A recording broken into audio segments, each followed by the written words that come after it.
Bonjour tout le monde, bienvenue à l'émission. Beaucoup de choses au cours des 2 prochaines heures. Toujours en lien avec la pandémie, mais les choses bougent quand même pas mal. Pas mal de questions aussi qui se posent parce que, prenons le cas des États-Unis, c'est des décisions qui sont toujours temporaires là, quand on fait des fermetures de frontières et autres. Et souvent, au moment où on prenait la décision, on savait pas trop ce qui nous attendait. Donc, on dit on va le faire pour, mettons, 4 semaines, pour un mois. Donc, ce qui fait que, là, à toutes les à diverses échéances, dans le cas des États-Unis, c'est le 21 mai, oups, l'échéance est passée, le délai est passé, donc la décision revient. Et là, dans le cas des États-Unis, vous avez quelqu'un d'autre de l'autre bord de la frontière. Ça, c'est un tango, là, ça se danse à deux. Donc, c'est un débat qui va revenir à court terme. Il faut dire que la dernière fois qu'on a eu la discussion, la situation était quand même pas si pire au Québec, puis on espérait au Québec s'en sortir pas si mal, alors que la situation était catastrophique à New York. Alors maintenant, le Québec est un des endroits, peut-être la ville de Montréal est un des endroits où la situation est le plus difficile en Amérique du Nord. Un certain nombre de villes aux États-Unis où c'est pas facile non plus, mais disons que ça va peut-être changer l'équilibre des choses. Il faut revenir sur les CHSLD parce que, on surveille moins, mais c'est toujours là que la maladie se propage. On ne nous fournit plus les statistiques maintenant sur le nombre de résidences où la maladie circule. La dernière fois qu'on l'avait, c'était...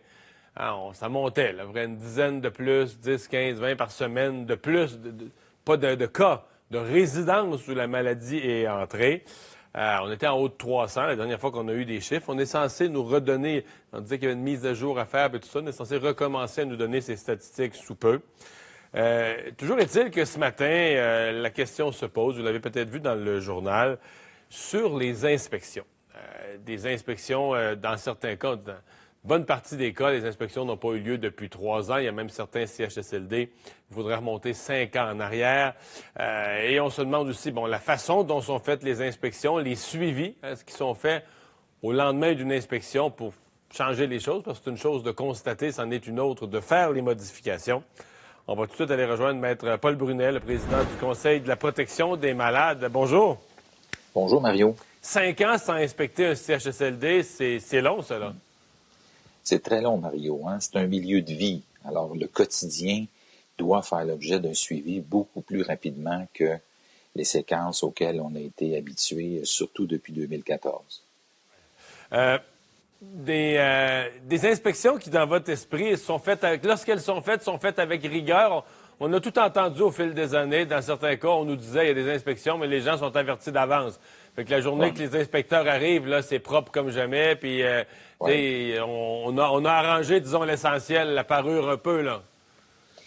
Mario, maintenant, on peut arriver à l'improviste. Nous, on avait quelques réserves. On pense que 24 heures d'avis n'empêche pas de trouver que le jupon dépasse, comme m'avait dit une inspectrice à un moment donné. Alors, de toute façon, l'important, c'est de pouvoir échanger, interpeller des résidents, des usagers, des membres de comités de résidents et d'usagers qui sont si importants. Et malheureusement, le nouvel encadrement qui date de 2014, ça vous rappelle quelque chose, on a resserré de beaucoup le cadre dans lequel on fait les inspections, de sorte que maintenant, on comprend que les gens se sentent plus comme des observateurs que comme des évaluateurs. C'est pas peu dire, hein? Vous veux dire que les inspecteurs sont plus des observateurs que des évaluateurs? Oui. Le concept des évaluations ministérielles, Mario, date de 2003, après le scandale à Saint-Charles-Borromée. C'était M. Couillard qui avait mis ça sur pied. Ça s'est beaucoup resserré. On ne voulait pas trop parler contre le réseau à partir de 2014. Alors, on a resserré les règles des visites. J'oserais dire que le ton a changé. C'est beaucoup plus sympathique depuis l'élection de la CAQ.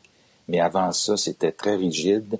Il fallait pas parler trop fort. On a un inspecteur qui a été rabroué à telle enseigne qu'il a démissionné parce qu'il avait osé interpeller un employé au passage lors d'une visite. Alors, c'était très, très serré et les rapports sont en général très léchés par les gens du ministère qui veulent pas trop qu'on parle en mal du réseau, mais cela n'a pas suffi. On se rend bien compte qu'il y a beaucoup de choses qui doivent être vérifiées. Je l'ai dit à des gens du gouvernement. Le milieu de vie, c'est à chaque jour. Il faut savoir ce que ça sent, ce que ça goûte et ce qu'on entend sur les unités. Si on fait pas ça, Agrément Canada fait pas ça.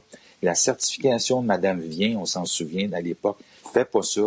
Et là, les visites, ils ont perdu beaucoup de leur coffre. C'est bien du monde, Mario, bien des structures pour peu de résultats. On l'a vu ces dernières années. Un des pires, c'est Aaron, on en a parlé. Des recommandations quand même importantes qui n'avaient pas été suivies et dont le ministère n'avait pas fait écho. On a un tableau avec les chiffres là, qui résument un peu tout ça sur les nombres d'inspections par année. Il faut dire qu'il y a certaines années où les nombres étaient descendus assez bas. Bon, dans la dernière année, Marguerite Blais avait quand même insisté. Est-ce que le 137 de 2019, est-ce que c'est quand même représentatif de quelque chose, d'efforts supplémentaires dans la dernière année? Je pense que oui. Et Marguerite, ce chiffre-là ne comprend pas les visites que Marguerite elle-même a faites. Elle a visité plusieurs endroits. Je pense qu'elle est bien intentionnée. Le problème, c'est qu'il faut avoir l'autorité et les ressources pour aller voir sur le terrain, pour faire des rapports, pour faire des recommandations et les suivre, exiger qu'ils soient suivis. C'est une des choses qu'on propose dans le projet de loi sur les soins minimum en soins de longue durée. C'est qu'il faut que tu sois capable non seulement de dire ce que tu vas faire, mais que tu le fasses à chaque jour. Il faut du monde sur le terrain pour aller voir ce qui s'y passe, goûter. Marguerite a écrit au PDG des CIS et des SUS pour leur demander d'arrêter de mettre des couches aux gens qui sont pas incontinents. Ça continue. C'est plus fort que jamais. On met des couches à tout le monde. Elle a demandé au PDG... Donc, une lettre de la ministre, là, ça change pas les choses radicalement. Les gens continuent comme avant. Ils disent, bon, Ouais. il y a à mettre dans le porte-document. Mais... Elle a demandé au PDG d'aller manger la bouffe qu'ils servent dans les CHSLD. Ils vont pas. Ça n'a pas été fait? Non, ils vont pas, Mario. Ils mangent pas. Les gestionnaires mangent pas ce qu'ils servent. Quelle honte, hein? T'as assez de culot pour imposer ce que tu vas servir, puis t'as pas le courage d'aller le manger. Je sais que ça se fait à des places, mais c'est une infime minorité de gestionnaires qui mangent la bouffe. Honte à ceux qui y goûtent pas et qui en mangent pas. Si c'est pas bon, là, pourquoi le servez-vous aux personnes âgées et aux gens qui sont hébergés? Ouais. Résidences privées, on a un autre tableau avec les résidences privées. Bon, là, les nombres d'inspections sont plus élevés. Encore là, avec quand même des écarts grands là, d'une année à l'autre, des écarts qui peuvent même paraître étonnants d'une année à l'autre. Dans le cas des résidences privées, qu'est-ce que le gouvernement a comme outil ou comme moyen? Parce que là, évidemment, on a Aaron en tête, mais qu'est-ce qui peut faire qu'on va... d'une certaine manière, imposer des améliorations, des changements, des corrections si on constate quelque chose qui n'est pas acceptable? Il faut avoir un cadre minimum. Et c'est ça notre projet de loi, je m'excuse de le répéter, mais notre projet de loi qu'on a proposé à Mme Blais et à Mme McCann impose des règles minimum. Ça prend un minimum de soins, un minimum de services parmi l'éventail de choses que tu devrais faire pour que ça ait l'air d'un milieu de vie substitut. Si tu n'es pas capable de faire ça à chaque fois qu'on va aller te voir, tu vas perdre ta licence, tu ne pourras plus opérer. C'est pas compliqué. Et ça devrait être comme ça. Comment la personne qui était propriétaire du Aaron a pu avoir un permis dans les années 2000-2014, je pense? C'est inacceptable, c'est incompréhensible. D'ailleurs, il devrait y avoir une enquête là-dessus. Cette personne-là a eu des permissions d'opérer des lieux sans aucune compétence et avec les résultats qu'on connaît aujourd'hui. Oui. La situation présente dans les CHSLD, évidemment, sont un peu moins au cœur de l'actualité parce qu'il se passe tellement d'autres choses, les écoles qui réouvrent, etc. Mais si on regarde froidement les chiffres, d'abord, on ne nous donne plus le chiffre sur le nombre de résidences. Celui-là est censé revenir avec des mises à jour d'une journée à l'autre, mais on ne l'a plus. Par contre, si on regarde les nombres de décès, les nombres de nouveaux cas, la maladie continue de se promener dangereusement en CHSLD, là. Hein? Et ce qui est triste, Mario, c'est que depuis le 7 février, on savait ou on aurait dû savoir que c'est là qu'il fallait intervenir en premier. On est en train de montrer une preuve documentaire, là, autant de l'OMS que des rapports, des coupures de journaux, des reportages partout dans le monde. C'est là qu'il fallait intervenir en premier. C'est là qu'on est intervenu en dernier. Faut pas se surprendre que, comme M. Legault dit lui-même, il y a deux mondes. Il y a les CHSLD qu'on a négligés, puis il y a le reste du monde. C'est ça qu'on aurait dû faire en premier, pas sur la base de notre intervention, sur la base de ce qu'on avait comme information venant de l'OMS et venant des reportages à travers le monde, Mario. C'est dans les centres pour personnes âgées que sévissait le COVID et on a décidé juste le 7 avril, Mario, 2 mois après l'avertissement de l'OMS de commencer à intervenir là. Il est trop tard, Mario. On va subir de grandes pertes, pas juste du COVID, hein, des gens abandonnés.